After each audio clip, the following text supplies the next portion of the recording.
कि देश को चलाने की जो ताकत होती है, यानी सत्ता, क्या वो किसी एक के हाथ में होनी चाहिए या फिर उसे अलग-अलग ग्रुप्स में बांट देना चाहिए? ये सवाल है तो बड़ा, लेकिन किसी भी डेमोक्रेसी के लिए सबसे जरूरी है। आज हम सत्ता की साझेदारी की इसी पहेली को सुलझाएंगे और इसके लिए हम दो बिल्कुल अलग-अलग देशों, बेल्जियम और श्रीलंका की कहानियों को देखेंगे और समझेंगे कि उन्होंने इस चुनौती का सामना कैसे किया। देखिए, पहली नजर में तो यही लगता है ना कि अगर पावर को बांट दिया तो देश तो कमजोर हो ही जाएगा, फैसले लेने में देर होगी, कोई मजबूत लीडरशिप नहीं रहेगी। ये एक बहुत ही कॉमन सोच है, लेकिन क्या वाकई ऐसा है? आइए इसी सवाल की तह तक चलते हैं। तो फिर असली सवाल ये बनता है कि सत्ता का बंटवारा देश को कमजोर करता है या असल में उसे अंदर से और मजबूत बनाता है।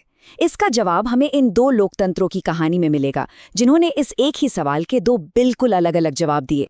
तो आज के इस सफर में हम सबसे पहले सत्ता की साझेदारी की इस दुविधा को समझेंगे, फिर बेल्जियम और श्रीलंका की कहानी देखेंगे, उनके संघर्ष और समझौते के रास्तों को जानेंगे, फिर समझेंगे कि सत्ता बांटने के पीछे युक्तिपरक और नैतिक कारण क्या हैं, और आखिर में बात करेंगे कि क्यों इसे लोकतंत्र की आत्मा कहा जाता है।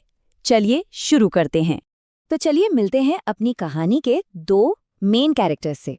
ये दोनों ही छोटे छोटे डेमोक्रेटिक देश हैं, लेकिन इनकी बनावट, मतलब इनका जो सोशल स्ट्रक्चर है, वो काफी कॉम्प्लेक्स है।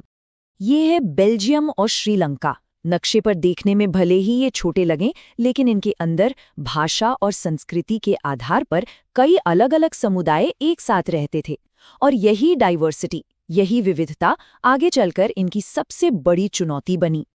अच्छा, आगे बढ़ने से पहले एक शब्द को समझना बहुत जरूरी है, जातीय या एथनिक। इसका मतलब है एक ऐसा सोशल ग्रुप जिसकी संस्कृति यानी कल्चर एक जैसा हो। जरूरी नहीं कि उनका धर्म या देश एक हो, पर वो मानते हैं कि उनके पूर्वज एक ही थे।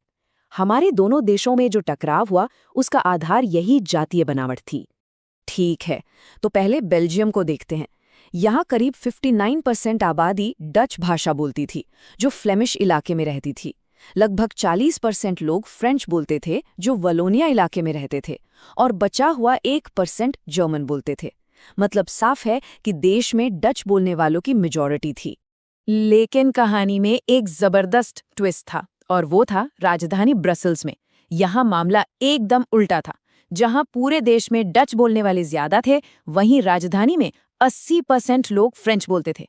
और तनाव की असली वजह ये थी कि जो फ्रेंच भाषी लोग माइनॉरिटी में थे, वो ज्यादा अमीर और पावरफुल थे। अब अगर श्रीलंका को देखें तो यहाँ की तस्वीर और भी साफ थी। देश की 74% आबादी सिंगली बोलने वालों की थी और सिर्फ 18% तमिल। अब सोचिए, सिंगली समुदाय के पास कितनी बड़ी मेजॉरिटी थी। ये मेजॉरिटी उन्हें देश की किस्मत तय करने की जबरदस्त ताकत दे सकती थी, और जैसा कि हम देखेंगे, उन्होंने इस ताकत का भरपूर इस्तेमाल किया। तो अब सिचुएशन ये है, हमारे सामने दो देश हैं, दोनों में डाइवर्सिटी है, लेकिन दोनों ने इस चुनौती से निपटने के लिए बिल्कुल अलग-अलग रास्ते चुने। एक ने चुना टकराव का रास्ता, तो दूसरे ने अपनाया समझौते का। श्रीलंका ने जो रास्ता चुना उसे कहते हैं बहुसंख्यकवाद या मेजॉरिटेरियनिज्म।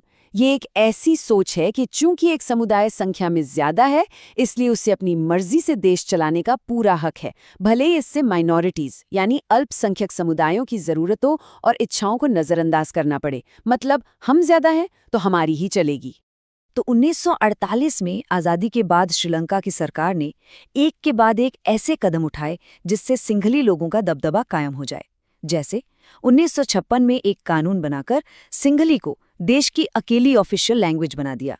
यूनिवर्सिटीज और सरकारी नौकरियों में सिंघलियों को प्राथमिकता दी जाने लगी। यहाँ तक कि सरकार ने बौद्ध धर्म को भी संरक्षण देना और बढ़ावा देना शुरू कर दिया। अब जाहिर है, इन सब का नतीजा क्या हुआ? जो श्रीलंकाई तमिल थे, उन्हें लगने लगा कि उनके साथ भेदभाव हो रहा है, उन्हें अलग थलग किया जा रहा है, उनकी भाषा और संस्कृति को दबाया जा रहा है। और इसी अलगाव की भावना ने धीरे धीरे दोनों समुदायों के बीच एक गहरी खाई खोद दी, जो आखिर में बड़े संघर्ष में बदल गई। ये संघर्ष इतना ज्यादा बढ़ गया कि इसने एक गृह युद्ध यानी सिविल वॉर का रूप ले लिया। ये एक बहुत ही भयानक स्थिति होती है जब देश के लोग ही एक दूसरे के खून के प्यासे हो जाते हैं। श्रीलंका में ये सिविल वॉर कई दशकों तक चला और 2009 में जब खत्म हुआ तो देश को सामाजिक और आर्थिक तौर पर तबाह कर चुका था। अब वापस बेल्जियम चलते हैं। श्रीलंका से बिल्कुल अलग बेल्जियम के नेताओं ने टकराव की जगह बातचीत और समझौते का रास्ता चुना। उन्होंने इस सच्चाई को स्वीकार किया कि देश में अलग अलग भाषा और संस्कृति के लोग हैं और सबको साथ लेकर ही चला जा सकता है। ये आसान नहीं था। इसके लिए उन्होंने 1970 से 1993 के बीच 1 या 2 बार नहीं बल्कि 4 बार अपने संविधान में बदलाव किए। दोनों देशों के रास्तों का फर्क जमीन आसमान का था। जहां एक तरफ श्रीलंका ने एक भाषा, एक धर्म और एक समुदाय को आगे बढ़ाया, वहीं दूसरी तरफ बेल्जियम ने हर लेवल पर बराबरी का मॉडल बनाया। सेंट्रल गवर्नमेंट में डच और फ्रेंच बोलने वाले मंत्रियों की संख्या बराबर रखी, राज्य सरकारों को ज्यादा पावर दी और राजधानी ब्रुसेल्स के लिए भी एक अलग सरकार बनाई जिसमें दोनों समुदायों को बराबर का हक दिया। ये जो तस्वीर है ना, ये बेल्जियम के मॉडल को एकदम साफ दिखाती है। ब्रुसेल्स में एक सड़क का नाम और वो भी दोनों भाषाओं में लिखा है, फ्रेंच में भी और डच में भी। ये एक छोटा सा सिंबल है, लेकिन ये दिखाता है कि कैसे उन्होंने एक दूसरे की पहचान का सम्मान करना सीखा। तो इन दो कहानियों से एक बात तो साफ है कि सत्ता की साझेदारी काम करती है। लेकिन सवाल ये है कि क्यों? मतलब पावर शेयर करना एक अच्छा आइडिया क्यों है? इसके पीछे 2 बहुत मजबूत तर्क हैं। इन 2 कारणों को हम 2 हेडिंग्स में बांट सकते हैं। पहला है युक्तिपरक कारण और दूसरा है नैतिक कारण। और हाँ, एग्जाम के नजरिए से ये दोनों ही समझना बहुत जरूरी है। एक कारण प्रैक्टिकल फायदे नुकसान पर आधारित है और दूसरा डेमोक्रेसी के उसूलों पर। युक्तिपरक, ये शब्द सुनने में थोड़ा मुश्किल लग सकता है, पर इसका मतलब बहुत सिंपल है। युक्तिपरक का मतलब है एक ऐसा फैसला जो प्रैक्टिकल हो, जो फायदे और नुकसान का हिसाब लगाकर लिया गया हो। मतलब ये सोचना कि किस रास्ते पे चलने से बेहतर नतीजे मिलेंगे। तो युक्तिपरक तर्क ये कहता है कि सत्ता की साझेदारी एक समझदारी भरा सौदा है। क्यों? क्योंकि जब आप अलग अलग सोशल ग्रुप्स को पावर में हिस्सा देते हैं तो उनके बीच टकराव की गुंजाइश कम हो जाती है। जब टकराव नहीं होगा तो देश में शांति और स्थिरता बनी रहेगी और लंबे समय में देश के टूटने का खतरा भी टल जाता है। अब आते हैं दूसरे और शायद सबसे गहरे कारण पर, नैतिक कारण। ये तर्क कहता है कि पावर शेयरिंग कोई सौदा या समझौता नहीं, बल्कि ये तो डेमोक्रेसी की आत्मा है, उसका मूल सार है। एक लोकतांत्रिक देश में हर नागरिक का ये हक है कि उससे पूछा जाए कि उस पर शासन कैसे किया जाएगा। जब लोगों को लगता है कि सिस्टम में उनकी भी आवाज़ है, उनकी भी हिस्सेदारी है, तभी वो उस सिस्टम को अपना मानते हैं। तो आखिर में बेल्जियम और श्रीलंका की इन 2 कहानियों से हम सीखते क्या हैं? ये हमें शासन चलाने के 2 बिल्कुल अलग-अलग मॉडल और उनके नतीजों को साफ-साफ दिखाती हैं।